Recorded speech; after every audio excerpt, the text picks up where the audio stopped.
का आज 42वां दिन है और ये 42वां दिन एक एक करके तबाही की कहानियां लिख रहा है। यूक्रेन को लेकर, बूचा को लेकर, कीव को लेकर, खार्किव को लेकर, मारियोपोल को लेकर जो तस्वीरें सामने आ रही है, रूस की मंशा पर सवाल खड़ा हो रहा है। जेलेंस्की कह रहे हैं कि ना भूलेंगे और ना ही बख्शेंगे। यूएन में उन्होंने एक बार फिर से रूस को घेरने की कोशिश की है, लेकिन इन सब के बीच रूस का राष्ट्रवाद अपनी तरफ अडिग खड़ा हुआ है। रूस दरअसल यूक्रेन से नहीं, रूस युद्ध कर रहा है उस अमेरिका से, उस नाटो से जिसने उसकी देश की सीमा के ऊपर निगाह लगाई है। और इसीलिए रूस की तरफ से लगातार वार प्रतिवार जारी है। बूचा में जो नरसंहार हुआ उसे लेकर कई सवाल खड़े किए गए। भारत ने भी सवाल खड़े किए और भारत ने भी कहा कि नरसंहार नहीं होना चाहिए, लेकिन रूस का नाम लिए बगैर, क्योंकि भारत ये जानता है कि राष्ट्रवाद से बड़ी परिभाषा और राष्ट्रवाद से बड़ा धर्म कोई नहीं होता। और इसीलिए भारत की इसी स्ट्रैटेजी ने पूरे तरीके से दुनिया के सामने एक मैसेज दिया है कि राष्ट्रवाद ही किसी भी देश के अस्तित्व का सबसे मजबूत आधार होती है। भारत की सीमा को खतरा कैसे हो रहा है? आज दरअसल हम जिस महायुद्ध की बात करने वाले हैं, इस महायुद्ध से भारत की सीमा को खतरा कैसे होने वाला है, इसकी तरफ ध्यान देना जरूरी है। क्योंकि रूस और यूक्रेन के युद्ध में जो परिस्थितियां दर बदर दिन प्रतिदिन बदल रही है, बन रही है, उससे रूस पर कई प्रतिबंध लग रहे हैं, यूक्रेन में कई तरीके की हानि हो रही है। लेकिन वैश्विक पटल पर और खास तौर से दक्षिण एशिया में भारत के लिए यह स्थिति कितनी खतरनाक साबित होने वाली है, आज हम इसी पर एक्सक्लूसिव चर्चा करेंगे। महायुद्ध से भारत की सीमा खतरे में है, हम ऐसा क्यों कह रहे हैं इसके बारे में आपको बताएं। उससे पहले आइए, बीते 24 घंटे में रूस और यूक्रेन के बीच हुआ क्या है, इस वक्त हम आपके सामने दिखाने की कोशिश करते हैं। जल्दी जरा पॉइंटर्स देखिए। यूक्रेन के बूचा में हत्याओं के बाद रूस पर नए प्रतिबंध लगाने का फैसला अमेरिका की तरफ से ले लिया गया है। रूस पर लगातार बैन अटैक अमेरिका कर रहा है। रूस के आयात पर 35% टैरिफ लगाने का न्यूजीलैंड ने भी बड़ा फैसला ले लिया है। इसके साथ ही साथ अगर देखिए, ये जो बैन की श्रृंखला है वो लगातार बढ़ती जा रही है। रूस के 25 राजनयिकों को स्पेन ने बाहर निकालने का फैसला लिया है, यानी हर तरफ से रूस को लेकर मोर्चाबंदी हो रही है। लिथुआनिया से रूसी राजदूत को तत्काल देश छोड़ने के आदेश दे दिए गए हैं। ये वो देश हैं जो नाटो का भी हिस्सा हैं। यूरोपीय संघ के बंदरगाहों तक रूस के संचालित जहाजों पर पूरी तरह से प्रतिबंध लगा दिया गया है। और इसी के साथ साथ देखिए, रूसी और बेलारूसी सड़क परिवहन ऑपरेटर्स पर प्रतिबंध भी लगा दिया गया है। चौतरफा रूस को घेरने की बड़ी कोशिश हो रही है। यूक्रेन को $100 मिलियन की सैन्य मदद उधर अमेरिका ने देने की घोषणा कर दी है। और साथ ही साथ यूक्रेन में बख्तरबंद वाहन देने का फैसला भी अमेरिका की तरफ से किया गया है। एक तरफ तो कहा जा रहा है कि युद्ध रुकना चाहिए, लेकिन युद्ध बढ़ाने के लिए अपनी सामरिक जो उपकरण है वो निरंतर अमेरिका की तरफ से यूक्रेन को पहुंचाए जा रहे हैं। इसके अलावा देखिए, 1 अप्रैल को $300 मिलियन की मदद की भी घोषणा अमेरिका की तरफ से यूक्रेन को की गई थी। अब तक यूक्रेन को $2.4 बिलियन मिल चुके हैं। इतनी बड़ी आर्थिक मदद निरंतर मिल रही है यूक्रेन को, चाहे लॉजिस्टिक हो या फिर इकोनॉमिक लॉजिस्टिक हो, दोनों तरफ से यूक्रेन को मदद दी जा रही है अमेरिका और नाटो देशों की तरफ से। अब ऐसे में सवाल ये उठता है कि ये युद्ध वाकई क्या रूस और यूक्रेन के बीच है, या युद्ध ये सीधे सीधे रूस और उस अमेरिका और नाटो देशों के बीच है, जो कहीं ना कहीं से राष्ट्रवाद की परिभाषा पर असल में कौन खरा उतर रहा है, इस ओर इशारा करते हैं। इन सब के बीच अगर हम ये कहते हैं कि भारत की सीमा सुरक्षित है, तो भारत की सीमा इस युद्ध से क्यों असुरक्षित है? आइए वॉर ब्रेकिंग के साथ शुरुआत कर रहे हैं। इस वक्त की सबसे बड़ी और अहम वॉर ब्रेकिंग आ रही है, जो ये बता रही है कि भारत की सीमा सुरक्षित नहीं है, क्योंकि बीएसएफ पर, बॉर्डर सिक्योरिटी फोर्स पर इसका बड़ा इंपैक्ट है। एयर विंग पर इसका बड़ा प्रभाव पड़ रहा है। एयर विंग ने विमानों की उड़ान के समय में कटौती की है। गृह मंत्रालय ये मामला पहुंच सकता है और गृह मंत्रालय की तरफ से जल्द ही एक बड़ा निर्णय लिया जा सकता है।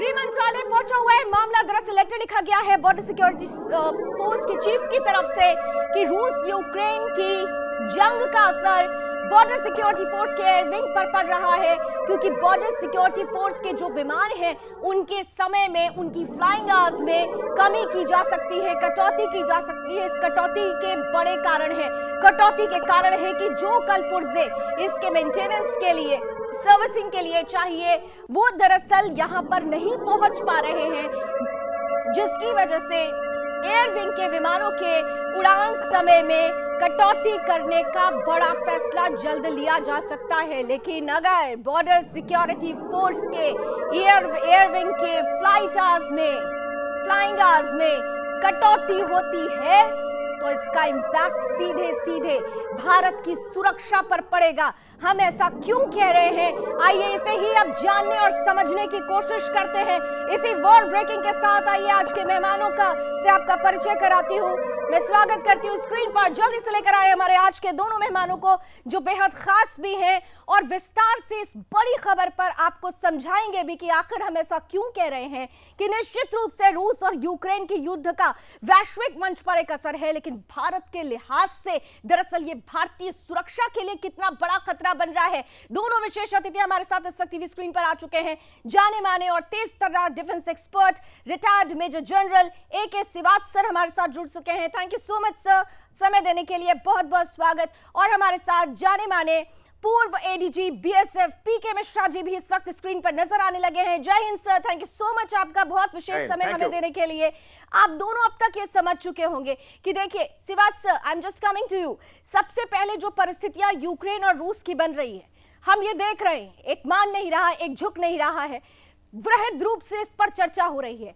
लेकिन भारत के लिहाज से, इंडियन प्रोस्पेक्ट से, सिक्योरिटी के लिहाज से, अगर BSF को लेकर ऐसी बड़ी खबर आती है, अगर बॉर्डर सिक्योरिटी फोर्स की एयर विंग को अपने फ्लाइंग आवर्स में कमी करनी पड़ती है, कटौती करनी पड़ती है, तो यह भारतीय सुरक्षा के लिहाज से कितना बड़ा महत्वपूर्ण सवाल है। श्रीवास्तव। हाँ देखो, इसमें कोई शक नहीं है, इसमें रावनी फर्क पड़ेगा, क्योंकि भारत के अंदर 60 से 70% जो डिफेंस इक्विपमेंट है वो हमारा रशियन ओरिजिन का है, और उसके स्पेयर पार्ट्स और मेंटेनेंस सारा वहीं से होता है। तो अगर अभी रूस की लड़ाई हुई है यूक्रेन से, उसके ऊपर कोई ना कोई प्रभाव पड़ सकता है, पर मुझे लगता नहीं कि इतना प्रभाव अभी पड़ना चाहिए, क्योंकि रूस ने की जो इन्वॉल्वमेंट है वो इतनी पूरी फौज की इन्वॉल्वमेंट नहीं है, वो 20 से 30% ही है। भारत की जो फौज की, जो एयरफोर्स की है, उसमें अभी तक इम्पैक्ट नहीं हुआ है। अगर BSF में इम्पैक्ट हुआ है तो इसका मतलब चिंता का विषय है, हमें देखना पड़ेगा। मगर अगर हम यूक्रेन की तरफ देखें तो हमारे जो AN-32 थे उनकी अपग्रेडेशन जो थी यूक्रेन में होनी थी, और जो हमारे टर्बो इंजन है वो भी यूक्रेन से आते थे। तो ये दो चीजों में तो इम्पैक्ट हुआ ही हुआ है। और तीसरा आपने जो बताया BSF में अगर स्पेयर पार्ट नहीं आने, ये चिंता का विषय है। और हम ऐसा भी करते थे, कुछ एक स्पेयर पार्ट जो रूस से नहीं मिलते थे, ये जो पुरानी जो स्टेट थी जैसे यूक्रेन है, बाकी जो सेंट्रल एशियन स्टेट है वो भी बनाती है स्पेयर पार्ट, क्योंकि ये हथियार उनके पास भी थे, वहां से भी लेते थे। तो सच्चाई ये है, अगर ये ऐसा हुआ है तो अगर ये युद्ध लंबा खिंचता है तो भारत की सुरक्षा में फर्क पड़ेगा। अगर आज देखें आप, प्रधानमंत्री ने क्या बोला, प्रधानमंत्री ने एक बात बहुत जरूरी बोली कि आने वाले समय में भारत को आत्मनिर्भर होना पड़ेगा। भारत को अपने पास स्पेयर पार्ट, अपनी इंडिजिनस टेक्नोलॉजी करनी पड़ेगी, क्योंकि अगर लड़ाई होती है तो ऐसा आप नहीं सोच सकते कि हर चीज आपको मिलेगी। स्पेशली मेरे को लगता है उनका इशारा था, अगर भारत और चीन की लड़ाई होती है और हम सोचे रूस से हमें सब मिल जाएगा, हो सकता ना मिले आने वाले समय में। हमें लिए चौकन्ना है, हमें अपने अंदर, भारत देश के अंदर ही अभी सब कुछ बनाने की क्षमता जो आनी चाहिए, जिसको हमने ये शुरुआत कर भी दी है। लेकिन कहते हैं ना कि शुरुआत तो हुई है, लेकिन शुरुआत के पहले हमें तो उम्मीद थी बहुत जल्दी हम इस पूरे जो पिन पॉइंट है उस तक पहुंचेंगे, और हमें इसमें रफ्तार भी लानी होगी, क्योंकि परिस्थितियां वैश्विक स्तर पर ऐसी बन रही है। लेकिन सर, आपके पास मैं बस चंद सेकंड्स में आती हूँ। PK मिश्रा सर भी हमारे साथ है, क्योंकि BSF से जुड़े रहे हैं। खास तौर से PK मिश्रा सर, BSF की जब हम बात करते हैं, बॉर्डर सिक्योरिटी फोर्स का एयर विंग एक बहुत बहुत इंपॉर्टेंट पार्ट होता है, एक बहुत इंपॉर्टेंट रोल अदा करता है, खास तौर से सिक्योरिटी के पॉइंट ऑफ व्यू से अगर देखें। हम ये देखते हैं कि अभी जो पाकिस्तान में पॉलिटिकल अनस्टेबिलिटी चल रही है, इसे देखते हुए ये कहा जा रहा है कि वहां के जो स्टेट एक्टर्स हैं इसका फायदा उठा सकते हैं, इन्फिल्ट्रेशन ज्यादा हो सकता है। दूसरी तरफ चीन की अगर हम बात कर लें, गलवान में जो कुछ हुआ वो हमने पहले भी देखा सहा, और अभी कहा जा रहा है कि चीन is again active on the same mode. और ऐसी परिस्थिति में अगर बीएसएफ की तरफ से ऐसी खबर आती है कि फ्लाइंग आवर्स में कमी की जाएगी, और पब्लिक डोमेन में अगर यह खबर आ चुकी है, तो निश्चित रूप से हमारे दुश्मनों ने हमारे देश भारत के लिए कुछ गलत करने की रणनीति बनाने की तैयारी शुरू कर दी होगी।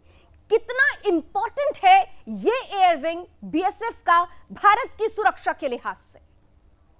बिल्कुल रवनी, मैं बताना चाहता हूं कि हमारे जो एयरक्राफ्ट हैं बीएसएफ के, ये ओनली बीएसएफ को नहीं, पूरे पैरामिलिट्री फोर्स को ये लॉजिस्टिकल सप्लाई करते रहते हैं।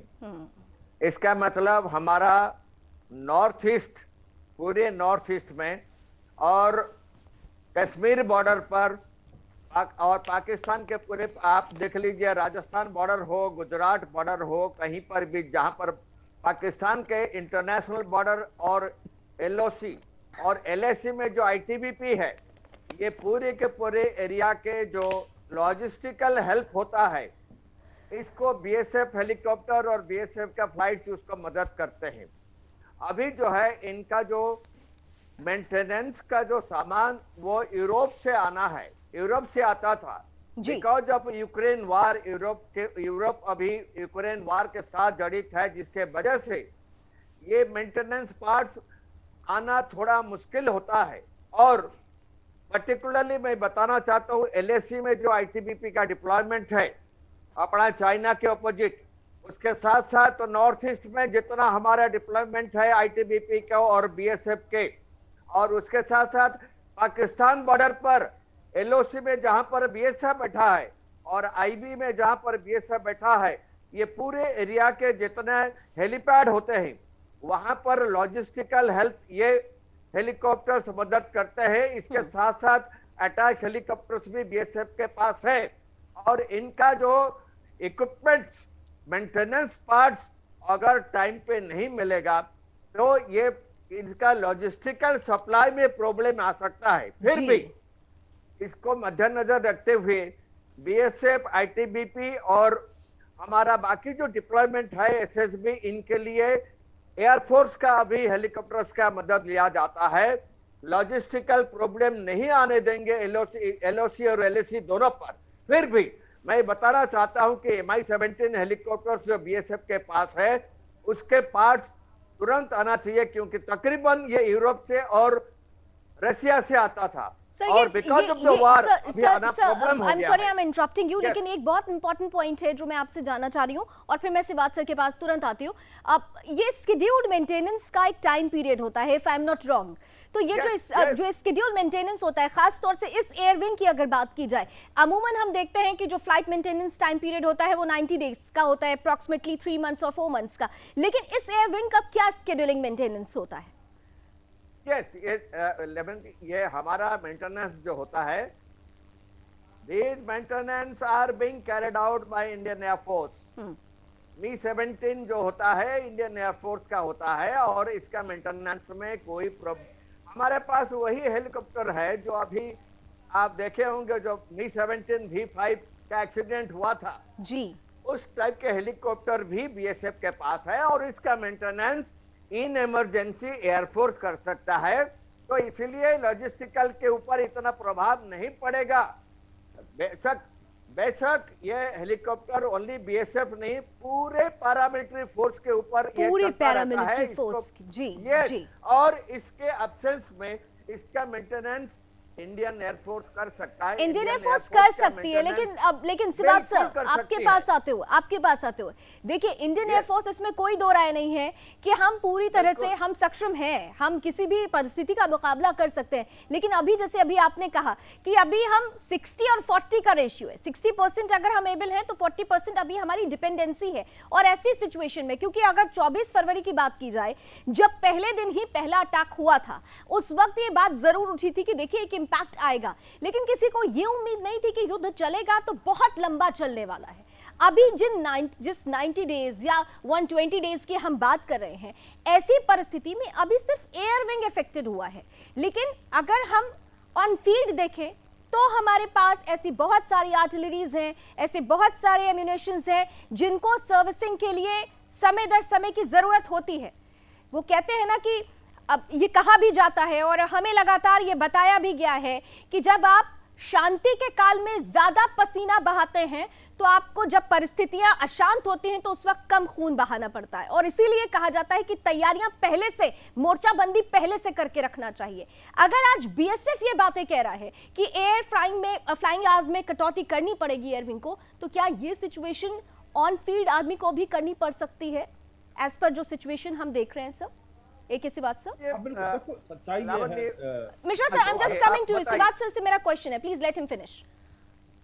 Yes sir. देखो इसमें कुछ शक नहीं है कि भारत की जो इन्वेंट्री है वो ज्यादातर रशियन है। अगर आप एयरक्राफ्ट Mi-17, Mi-8 और उसके बाद हमारे जो जहाज हैं मिक्स सीरीज के, वो सारे रशियन हैं।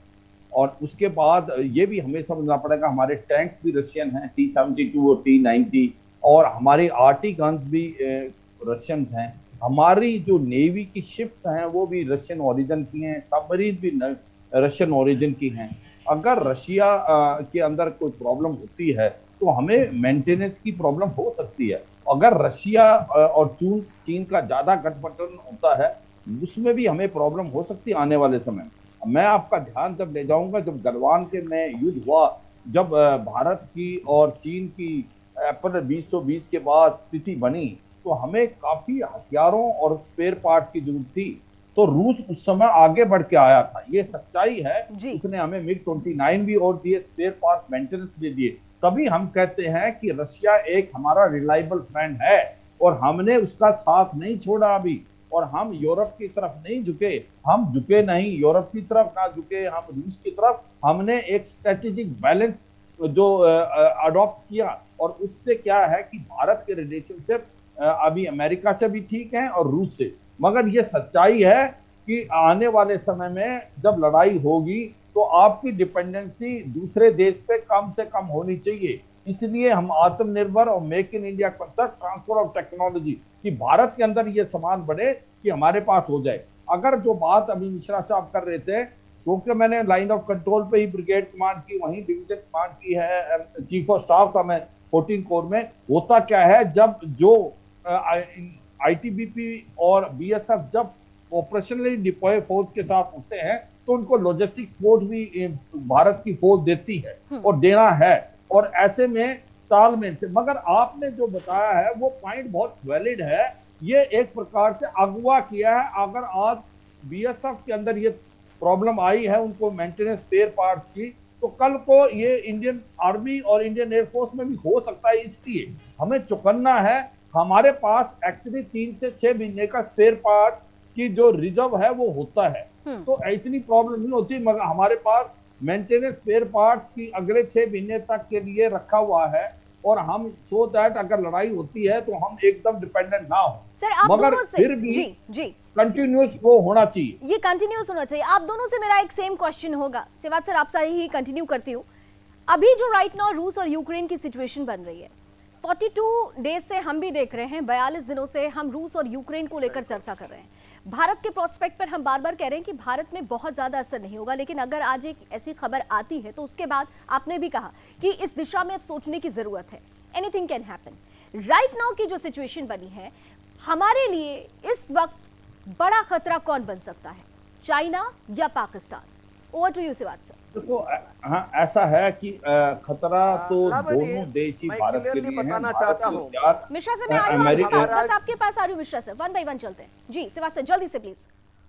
देखो, मेरे को लगता है कि भारत चीन के साथ भी तैयार है लाइन ऑफ एक्शन कंट्रोल में और लाइन ऑफ कंट्रोल में। मैं कहता हूं इसका इंपैक्ट भारत को 2-3 जगह पे होगा ये लड़ाई का। एक तो ये जब से ऑयल के रेट बढ़े हैं तो हमारी डेवलपिंग कंट्री है, हमारे अंदर इन्फ्लेशन रेट बढ़ेगा, हथियारों के रेट बढ़ेंगे। और दूसरा, हमारे पास मैंने जैसे बताया यूक्रेन में हमारे AN-32 जो अपग्रेड हो रहे थे वो काफी डिले हो जाएंगे, और गैस टरबाइन इंजन आते थे, उसमें भी डिले हो जाएगा। और सच्चाई यह है कि भारत को अगर चीन और रूस के अंदर ज्यादा गठबंधन होता है और अगर जो रूस अकेला रहता है तो चीन पे डिपेंडेंसी उसकी बढ़ेगी, वो भारत के लिए कोई अच्छी बात नहीं है। ये भारत को सोचना पड़ेगा आने वाले समय में। ये भारत को सोचना होगा, ठीक है। यानी ऑन एंड ऑल अगर देखें तो China is going to be the major enemy. Okay, on and on अगर इसे देखें तो China is going to be the major enemy, अगर हम इस सिचुएशन पर हम अगर गौर करते हैं। लेकिन पीके मिश्रा सर, आपके लिए मेरा सवाल जो था उसमें एक प्लस और कर देती हूँ। एक तरफ हम तो सीमा पर हम जानते हैं कि हमारा जो दृश्य दुश्मन जो जिसके बारे में हम जानते हैं, चाइना और पाकिस्तान, इसके बारे में तो चर्चा करते हैं, लेकिन हमारी सीमा के अंदर भी हमारा एक दुश्मन है, नक्सली मूवमेंट। और इस मूवमेंट में भी बीएसएफ के इस एयर विंग का बहुत इंपॉर्टेंट रोल रहता है। क्या उस स्ट्रैंड पर भी ये एक बड़ी चुनौती लेकर आया है पीके मिश्रा सर? बिल्कुल आपने सही बताया। जो लेफ्ट विंग एक्सट्रीमिस्ट एरिया है हमारे, तकरीबन आप देख लीजिए उड़ीसा के कोरापुट एरिया है, और आपके छत्तीसगढ़ का जो है कांकेर एरिया है, ये पूरे रायपुर एरिया है, ये पूरे जो है नक्सल अफेक्टेड एरिया है। इसमें मैं क्लियरली बताना चाहता हूं कि जिस तरीके से कोऑर्डिनेटेड एक्शन होता है with all police forces and paramilitary forces, जिस तरीके से technical development of logistical weapons उनको प्रोवाइड किया गया है, जिस तरीके से वहां पर ऑपरेशनल टैक्टिक्स जो है वो ड्रोन्स और सैटेलाइट्स के थ्रू में हो रहा है, इसके लिए आज जो है 118 डिस्ट्रिक्ट जो वहां पर पहले इन्वॉल्व थे उसमें ज्यादा लेफ्ट विंग एक्सट्रीमिस्ट का एरिया बहुत बड़ा था, अब ये स्विंग करके तकरीबन 25 या 30 रह गया। इसका श्रेय जाता है because of coordination between centre and state, coordination between the police and central paramilitary forces. हाँ, यहां पर यही हेलीकॉप्टर इस्तेमाल होते हैं, जो हेलीकॉप्टर बीएसएफ के पास है, यही हेलीकॉप्टर लॉजिस्टिकली डिप्लॉयमेंट किया जाता है कम्युनिकेशन के लिए, और वहां पर खाद्य सामग्री और दूसरा चीज वहां पर वेपन्स आर्मामेंट्स देने के लिए। डेफिनेटली उसके ऊपर जो है इफेक्ट पड़ेगा, क्योंकि नक्सलाइट्स जो है उनको ट्रैक करना, बिल्कुल, यानी हमें करना पड़ता है। दो फ्रंट पर हमें तैयार होने की जरूरत है, एक सीमा पर और एक सीमा के अंदर। और अगर ये परिस्थितियां बन रही हैं, अगर रूस और यूक्रेन को लेकर युद्ध अभी नहीं रुकता है और ये परिस्थितियां जारी रहती हैं, तो निश्चित रूप से आज जो सवाल भारत की सुरक्षा के लिहाज से खड़ा हुआ है, इसको लेकर हमें रणनीति अभी ही बनानी होगी। सिवात सर देखिए, इतना जरूर है, दुनिया में कहीं पर भी युद्ध हो, लेकिन आज के दौर में हम ग्लोबलाइजेशन वर्ड कहते हैं, हम तो वसुधैव कुटुंबकम कहते हैं। युद्ध वहां हो, असर यहां होना लाजमी है। और अगर सुरक्षा के लिहाज से अगर ऐसी परिस्थितियां बनती हैं, तो सबसे पहले हमें अपने आप को तैयार करना होगा। आप निश्चित रूप से कह रहे हैं कि हमें आत्मनिर्भर बनने की जरूरत है, बट हम आत्मनिर्भर बनने की दिशा में काम शुरू कर चुके हैं, बट इमीडिएटली कहते हैं ना कि अभी इमीडिएटली हम उस पॉइंट तक नहीं पहुंच सकते, हमें रफ्तार तेज करनी है। बट जो अभी की सिचुएशन है उसे देखते हुए what is the way out, क्या कर सकते हैं हम एज सुन एज पॉसिबल? क्योंकि अगर टाइमिंग्स कर्टेल हो रही हैं तो हमारा दुश्मन ये नहीं देखेगा कि आप 3 महीने के बाद तैयार होंगे तो हम 3 महीने के बाद कुछ करेंगे। वो तो यूं तैयार होता है और इधर हमारे यहाँ गलत गतिविधियां शुरू हो जाती हैं। तो what is the way out right now? Lavni, देखो सच्चाई यह है कि जब से भारत और चीन के बीच के अंदर एक प्रकार से स्टैंड ऑफ हुआ लद्दाख में, तो भारत बिल्कुल तैयार है लद्दाख से लेकर अरुणाचल प्रदेश। तो ये तो हमारे को सरप्राइज तो हो नहीं सकता, मगर ये सच्चाई इस लड़ाई में एक चीज तो होगी है कि रूस और चीन जो नजदीक आएंगे उसका इम्पैक्ट भारत को पड़ेगा, और भारत इसको वो कर रहा है। भारत ने 3-4 चीजें बहुत अच्छी की हैं करीब 5 से 7 साल में। एक तो अपनी इन्वेंट्री को इनलाज किया है, ज्यादा डिपेंडेंसी रशिया पे नहीं की। हम अमेरिका से भी अभी सामान खरीदते हैं, इजराइल से भी, हम फ्रांस से भी खरीदते हैं, हमने साउथ कोरिया से भी खरीदा है। और हम ट्रांसफर ऑफ टेक्नोलॉजी की बात कर रहे हैं, जैसे हमने M777 दिया अमेरिका से, उसको भी भारत में बनाने, K9 भी। मेरा मतलब ये है I am sorry sir, with due respect sir, लेकिन अगर हम देखें चीता और चेतक को कब से रिटायर करने की बात हो रही है, but still we have that in our air wing. और अगर चीता और चेतक की बात करेंगे तो उसके लिए हमें सर्विसिंग के लिए वो कलपुर्जे चाहिए होंगे जो रशिया और यूक्रेन ही हमें प्रोवाइड कर सकता है। तो फिर हम क्या करें ऐसी सिचुएशन में? वो चीता चेतक जो है वो रशियन ओरिजिन नहीं है, जो फ्रांस ओरिजिन है, एलूट है, तो वो मिलेंगे। मैं ये कह रहा हूँ आप चिंता मत करें कि भारत इसके लिए तैयार है। भारत ने लेसन सीख लिया था, रिजर्व रखा 6 महीने का।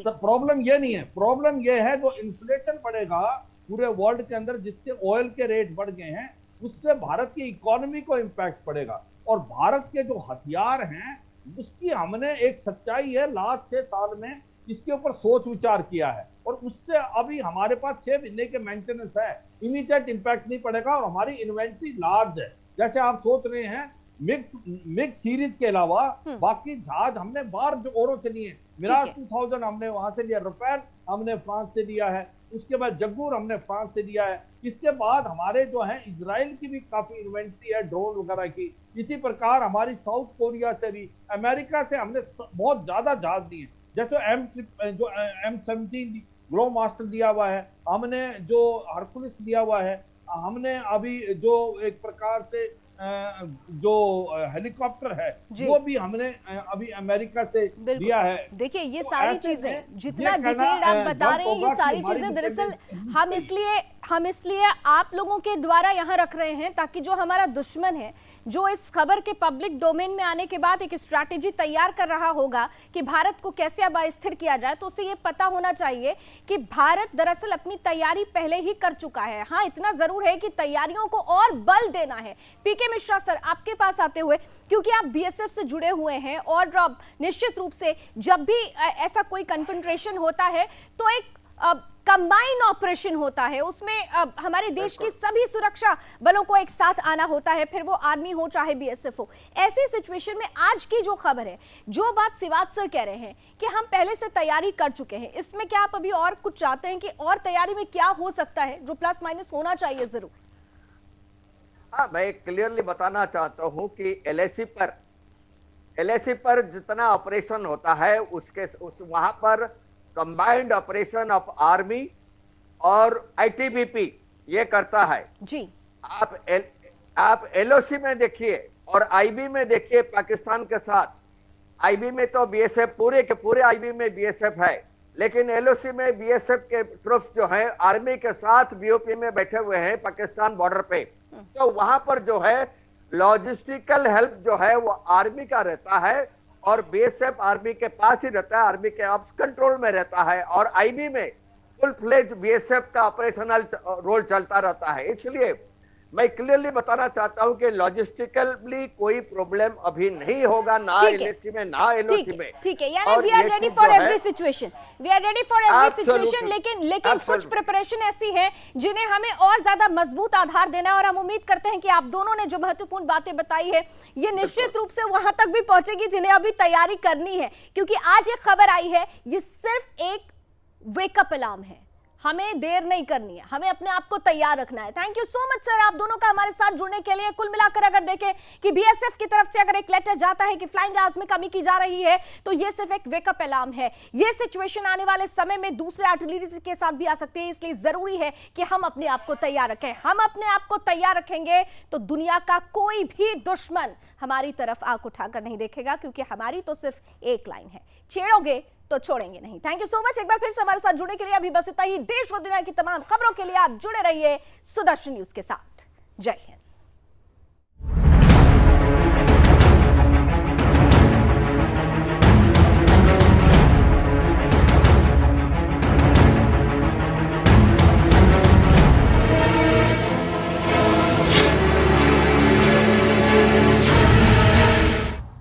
नमस्कार, मैं हूं लावनी विनीत। अगर आपको हमारा ये वीडियो पसंद आया है तो लाइक कीजिए, शेयर कीजिए और कमेंट कीजिए।